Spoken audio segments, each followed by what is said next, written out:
又来了呀。上次贴了治好了没有啊？贴了治好了，但是从前天晚上是吧？前嗯。天晚上哪一天没事？前天晚上放肆咳，把咳上连吃的东西都吐出来了。这个孩子现在主要是咳嗽为主，咳嗽带一点黏痰，会不会生出来？舌头在这里，不是放下这里。舌是个偏寒性的舌头，受寒的孩子。受寒了是？有没有流擤鼻涕？没有流鼻涕，就是有打喷嚏，白天打喷嚏，晚上。这个时候我们可以中药或者贴敷为主，像我们可以放点细辛，放点干姜进去，温肺散寒。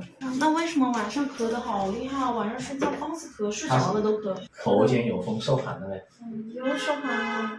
你会调体是吗？但是没有，就是当时说感冒治好了再来找您调体质，我真的想给他调一下。